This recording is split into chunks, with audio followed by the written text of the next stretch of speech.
Assalamualaikum warahmatullahi wabarakatuh. Selamat pagi mahasiswa. Gimana kabar kalian semua? Sehat? Sehat, alhamdulillah. Udah pada sarapan? Udah. Terima. Masih kuning. Mantap, berarti udah semangat untuk kuliah di pagi hari ini, oke? Siap, Pak. Ya.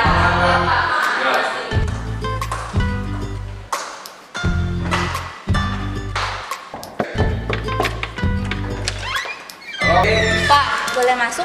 Ya, silakan.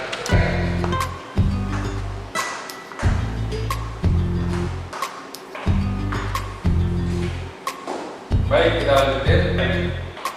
Pada mata kuliah pemikiran politik ini, kita pada pagi hari ini mata kuliah pemikiran politik Indonesia akan memasuki pembahasan mengenai demokrasi liberal, yang dimana berupa bubaran Republik Indonesia Serikat yang berakhir dengan disetujuinya Undang-Undang Sementara tahun 1950. Oke. Demokrasi liberal diakibatkan oleh pembubaran Republik Indonesia Serikat pada tahun 1950 yang ditandatangani di Konferensi Meja Bundar. Indonesia akhirnya diakui secara de facto. Namun, bentuk negara yang diakui oleh Belanda yaitu adalah berbentuk serikat, yang dimana bernama pada akhirnya Republik Indonesia Serikat.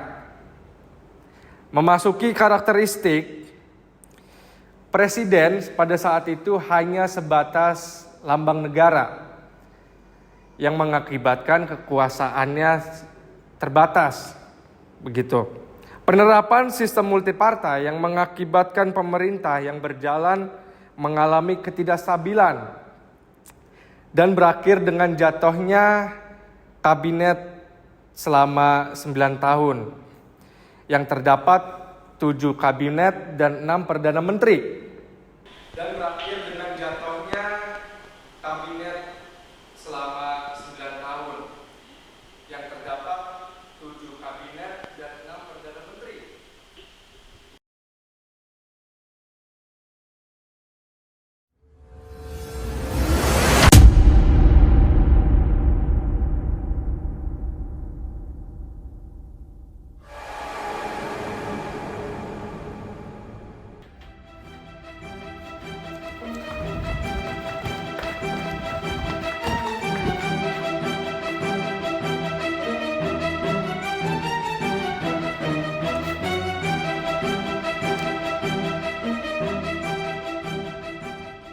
Memasuki kabinet pertama yaitu Kabinet Natsir yang merupakan zakon kabinet, yaitu kabinet yang diisi oleh kalangan profesional atau kabinet yang sangat ahli di bidangnya dan bukan berdasarkan pada representatif dari partai politik.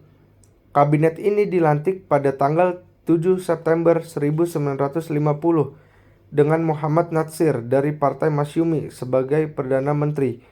Kabinet Natsir merupakan pertama setelah pengakuan kedaulatan oleh Belanda pada tanggal 27 Desember 1949. Dalam Kabinet Natsir terdapat program-program yang diangkat dari permasalahan yang dihadapi di Indonesia, seperti: pertama, menggiatkan usaha keamanan dan ketentraman; kedua, mencapai konsolidasi dan menyempurnakan susunan pemerintahan; ketiga, menyempurnakan organisasi angkatan perang; keempat, mengembangkan dan memperkuat ekonomi rakyat; dan kelima, memperjuangkan penyelesaian masalah Irian Barat. Keberhasilan Kabinet Natsir dapat dilihat dalam Sumitra Plan yang berhasil mengubah perekonomian dari ekonomi kolonial menjadi ekonomi nasional. Keberhasilan yang diraih Kabinet Natsir antara lain: pertama, penerapan Sumitra Plan; kedua, menetapkan prinsip bebas aktif dalam kebijakan politik luar negeri di Indonesia; ketiga, Indonesia masuk PBB; keempat, berlangsung perundingan antara Indonesia Belanda untuk pertama kalinya mengenai Irian Barat. Selanjutnya, Kabinet Natsir mengalami kejatuhan pada tanggal 21 Maret 1951 yang disebabkan: pertama, ketidakstabilan koalisi politik, yaitu ketidakcocokan antara anggota koalisi mengenai kebijakan dan program pemerintah; kedua, ketidakpuasan dengan pemerintah luar negeri yang disebabkan oleh beberapa pihak yang rasa bahwa kebijakan luar negeri yang diambil tidak cukup tegas dan memicu ketidakpuasan. Ketiga, pemberontakan DITII karena keterbatasan dalam menangani konflik bersenjata. Keempat, mosi tidak percaya di parlemen. Mosi ini mencerminkan ketidakpuasan dan memaksa Natsir untuk mengundurkan diri.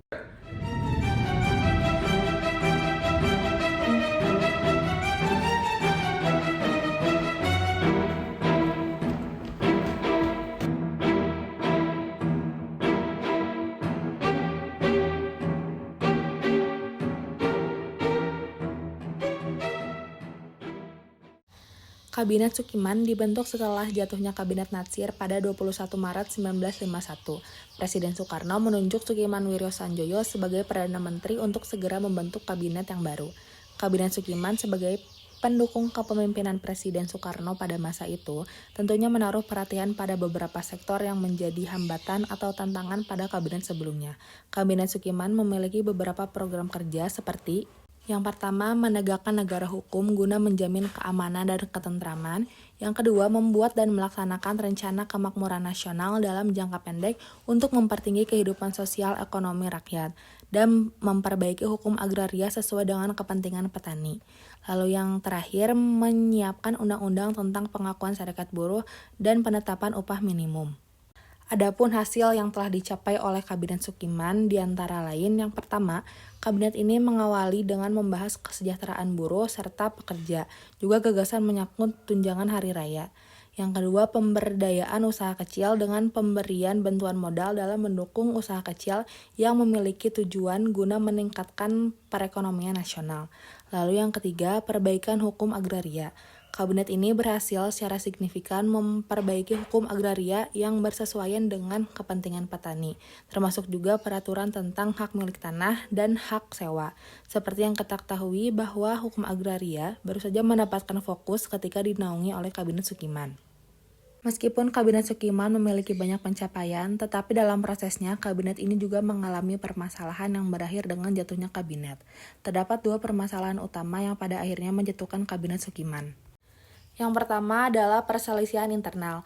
Partai-partai koalisi Kabinet Sukiman akhirnya berada pada puncak masalah perselisihan yang diakibatkan perbedaan pandangan, utamanya berhubungan dengan kebijakan luar negeri. Dua partai utama yakni Masyumi dan PNI berbeda pendapat terkait kebijakan luar negeri pada masa Irian Barat. Masyumi menghendaki tindakan keras dalam penyelesaian, namun di sisi lain PNI menginginkan pendekatan secara diplomasi. Lalu yang kedua, Mutual Security Act atau MSA. Kejatuhan Kabinet Sukiman juga merupakan buah hasil ditandatanganinya persetujuan bantuan ekonomi dan persenjataan dari Amerika Serikat kepada Indonesia. Penandatanganan ini melahirkan penafsiran Indonesia telah menghendaki berada di pihak blok barat, yang berarti bertentangan dengan prinsip dasar politik Masyumi dan PNI. Atas tindakan Sukiman menghasilkan mereka menarik dukungan pada kabinet tersebut. Atas kedua permasalahan utama tersebut, kabinet ini berakhir dengan DPR yang akhirnya menggugat Sukiman dan terpaksa Sukiman wajib mengembalikan mandatnya kepada Presiden Soekarno pada tanggal 3 April 1952.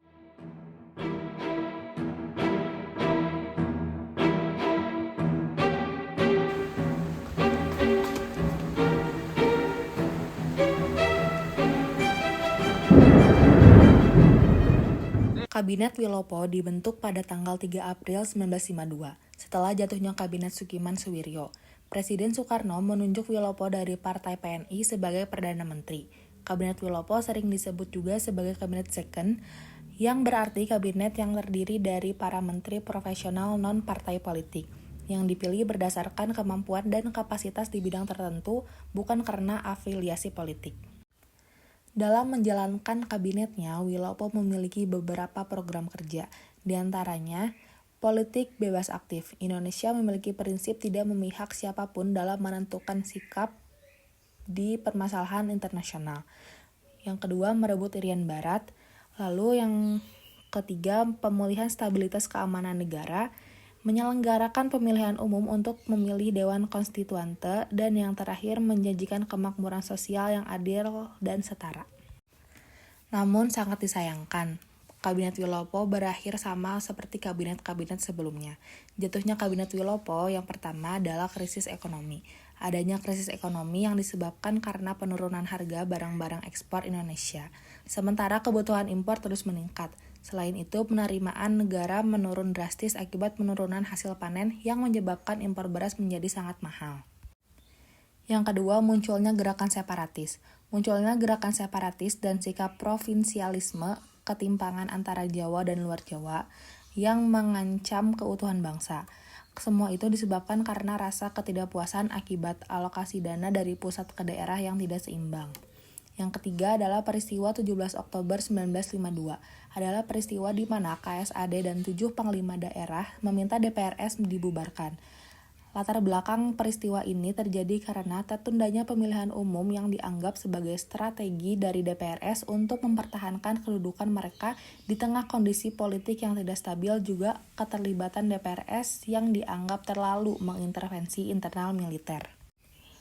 Lalu yang terakhir, penyebab jatuhnya Kabinet Wilopo adalah peristiwa Tanjung Morawa, yang merupakan peristiwa bentrokan antara aparat kepolisian dengan para petani setempat yang didukung PKI mengenai persoalan tanah perkebunan di Deli, Sumatera Utara.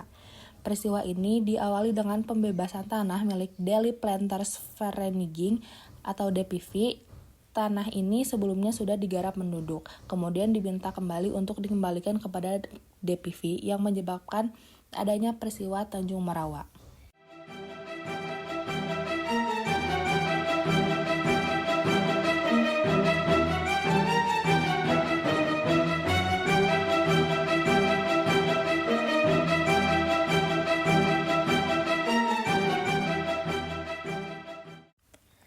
Kabinet Ali Sastro Amijoyo I. Kabinet ini menjabat pada periode 31 Juli 1953 hingga 24 Juli 1955. Kabinet Ali Sastro Amijoyo I mendapat dukungan dari PNI dan NU, dengan Perdana Menteri Ali Sastro Amijoyo dari Partai Nasionalis Indonesia, dan Wakil Perdana Menteri Wongso Negoro dari Partai Indonesia Raya. Kabinet ini memiliki 17 susunan kementerian untuk membantu menjalankan roda pemerintahannya. Dalam perkembangannya untuk menjalankan roda pemerintahan, Kabinet Ali Sastro Amijoyo memiliki beberapa program kerja. Di antaranya, yang pertama menjaga keamanan, menciptakan kemakmuran dan kesejahteraan rakyat. Yang kedua, pengembalian Irian Barat. Pemerintah menganggap bahwa Irian Barat merupakan bangsa integral dari wilayah Republik Indonesia, sehingga membuat usul mengenai penghapusan Uni Belanda Indonesia, namun pembebasan Irian Barat tidak mencapai hasil. Lalu yang terakhir, Indonesia menjalankan politik luar negeri bebas aktif. Namun, pada kenyataannya Kabinet Ali Sastro Amijoyo I belum dapat bekerja secara optimal, yang menyebabkan jatuhnya Kabinet Ali Sastro Amijoyo I. Yang pertama adalah ketidakstabilan koalisi, konflik antara PNI dan NU yang menyebabkan NU menarik dukungan dari kabinet. Yang kedua adalah terjadinya masalah keamanan akibat pemberontakan DITII di Jawa Barat, Sulawesi Selatan, dan Aceh.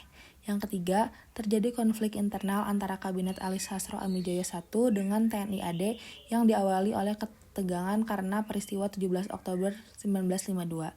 Lalu yang keempat, kondisi sosial ekonomi yang memburuk. Pengusaha Tionghoa menguasai pasar Indonesia menyebabkan kondisi ekonomi Indonesia memburuk.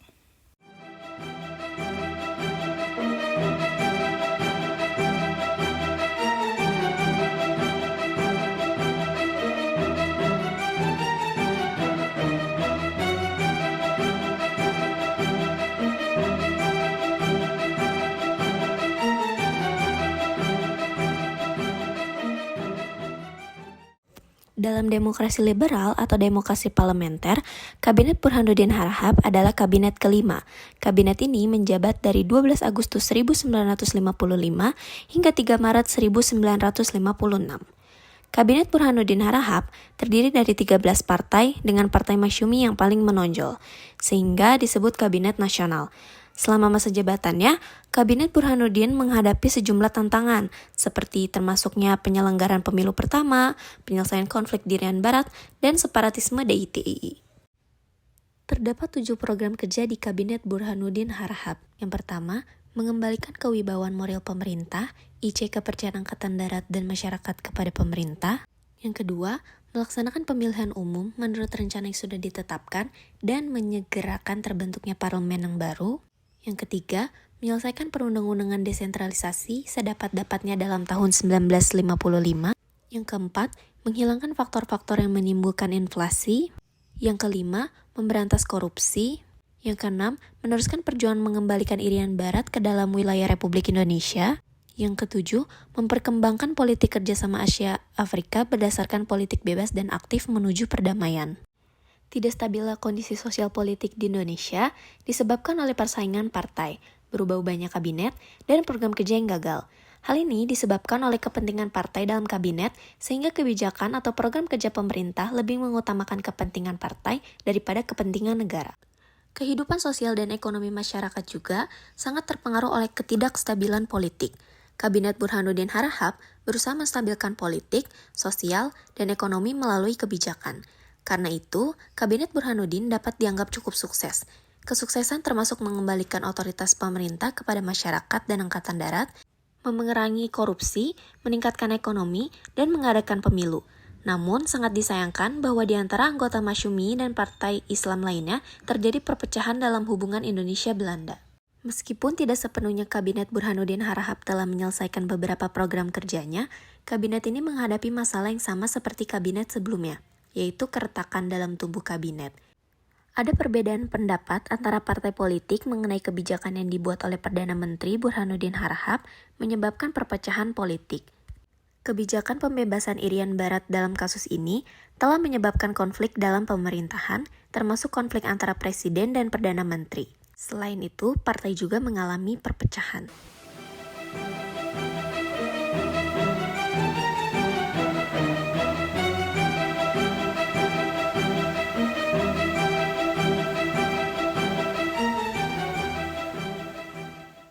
Kabinet Ali Sastro Amijoyo berdiri 2 kali. Kabinet Ali Sastro Amijoyo II dibentuk kembali setelah hasil pemilu 1955 yang menunjukkan Partai Nasional Indonesia dengan suara terbanyak disusul oleh Nahdlatul Ulama atau NU, Masyumi, dan PKI. Ali Sastro Amijoyo sebagai Ketua PNI, beliau kemudian menjabat sebagai Perdana Menteri.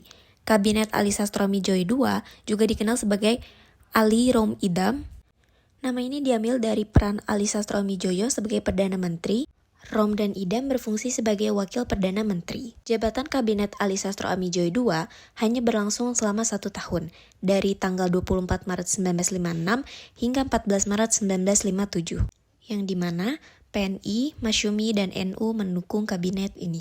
Pembentukan Kabinet Ali Sastro Amijoyo II berawal pada pemilihan umum tahun 1955 yang dimenangkan oleh partainya sendiri yaitu PNI, dengan perolehan suara sebanyak 22,3% dengan total suara rakyat 8.434.653 orang. Kabinet Burhanuddin Harahap yang sebelumnya menjabat membubarkan diri pada tanggal 3 Maret 1956 dan pemilihan umum legislatif tahun 1955 menghasilkan parlemen pengganti permanen untuk menggantikan Dewan Perwakilan Rakyat Sementara atau DPRS.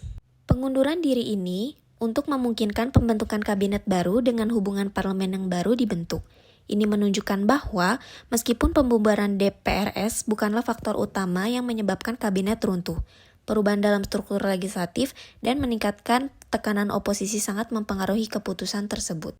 Kabinet yang baru saja dibentuk kemudian berdasarkan 3 partai terbesar, yaitu Partai Nasional Indonesia atau PNI yang dipimpin oleh Perdana Menteri Ali Sastro Amijoyo dan 2 partai Islam. Partai Majelis Syuro Muslimin Indonesia atau Masyumi, dan Nahdlatul Ulama atau NU. Kabinet Ali II juga diisi oleh beberapa partai kecil seperti Partai Katolik, Partai Kristen Indonesia atau Parkindo, Partai Syarikat Islam Indonesia atau PSII, dan Partai Ikatan Pendukung Kemerdekaan Indonesia atau IPKI. Terdapat 6 program kerja di Kabinet Ali II. Yang pertama, membuat konstituante membentuk konstitusi baru untuk menggantikan UUD 1950. Yang kedua, pembatalan konferensi meja bundar secara sepihak. Yang ketiga, diplomasi dengan PBB yang dapat membantu menyelesaikan konflik di Irian Barat. Yang keempat, mengembangkan sektor pertanian dan industri untuk melanjutkan pembangunan ekonomi nasional. Yang kelima, mengatasi pemberontakan regional dan gerakan separatisme untuk menjaga stabilitas politik dan keamanan nasional. Dan yang keenam, meningkatkan hubungan internasional dengan negara sahabat, khususnya negara-negara di wilayah Asia Afrika. Selanjutnya ada jatuhnya Kabinet Ali II. Terdapat 3 faktor yang menyebabkan jatuhnya Kabinet Ali II. Yang pertama, perbedaan pandangan antara PNI dan Masyumi, terutama mengenai permasalahan Irian Barat. Yang kedua, perekonomian stagnan karena inflasi tinggi dan kurangnya investasi asing.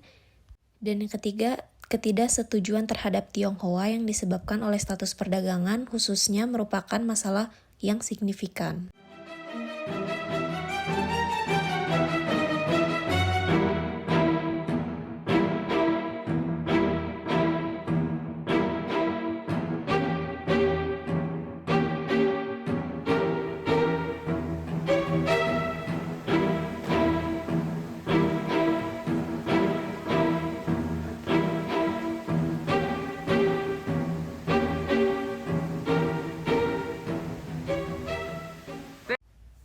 Kabinet Juanda adalah sebuah kabinet karya atau Zaken Kabinet yang dibentuk pada masa demokrasi liberal dan merupakan kabinet terakhir dari sistem parlementer di Indonesia.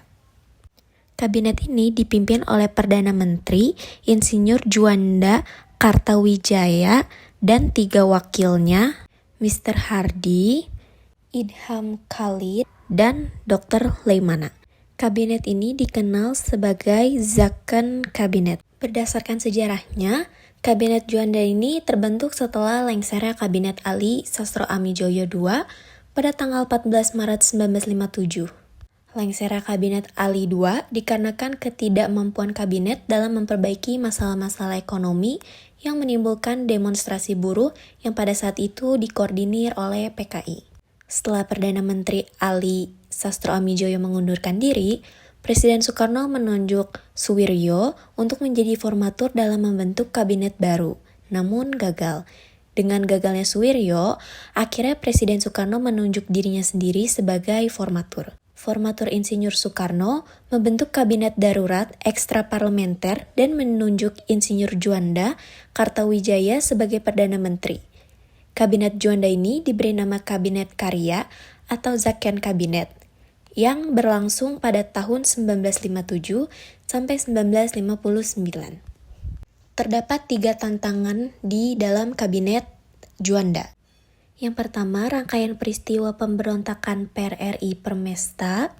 Yang kedua, percobaan pembunuhan terhadap Presiden Soekarno di Cikini pada tanggal 30 November 1957. Dan yang ketiga, diusulkannya kembali Undang-Undang Dasar 1945. Selanjutnya, terdapat 4 respon terhadap kondisi sosial politik Indonesia pada masa demokrasi liberal. Yang pertama, Nasakom sebagai konsep persatuan. Yang kedua, konsepsi Presiden Soekarno pada tahun 1957 menuju demokrasi terpemimpin, Kabinet Kaki 4, dan pembentukan Dewan Nasional. Yang ketiga, Dekret Presiden pada tanggal 5 Juli 1959. Dan yang keempat, akhir demokrasi liberal.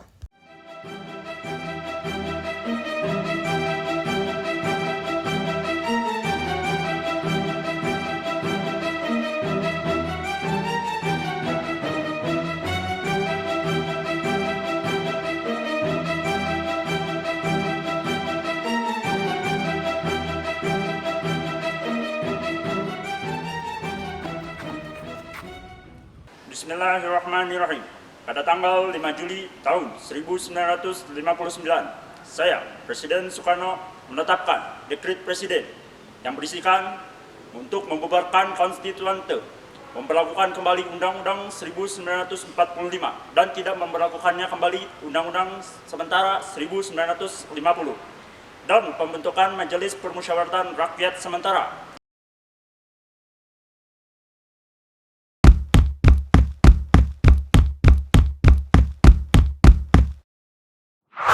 Hei kamu yang tidur, saya perhatiin kamu dari tadi tidur aja di situ. Coba tolong jelaskan apa yang sudah saya bahas. Iya Pak, jadi demokrasi liberal atau biasa disebut demokrasi parlementer itu di mana presiden hanya sebagai simbol suatu kepala negara Demokrasi liberal ini juga dilatar belakangi oleh pembubaran RIS pada tahun 1950, juga memiliki karakteristik multipartai dan mengalami pergantian kabinet selama 7 kali. Dan pada 5 Juli 1959, Presiden Soekarno mengeluarkan dekret presiden di mana menandakan berakhirnya demokrasi liberal di Indonesia. Ya, bagus. Kamu sudah tahu banyak ya mengenai demokrasi liberal ini ya. Kamu tahu dari mana sehingga kamu dapat menjawab seperti itu?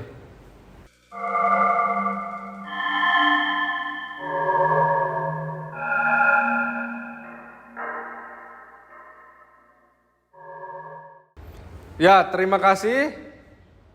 Sekian hasil pembahasan yang telah saya paparkan. Untuk mahasiswa, terima kasih telah hadir. Wassalamualaikum warahmatullahi wabarakatuh.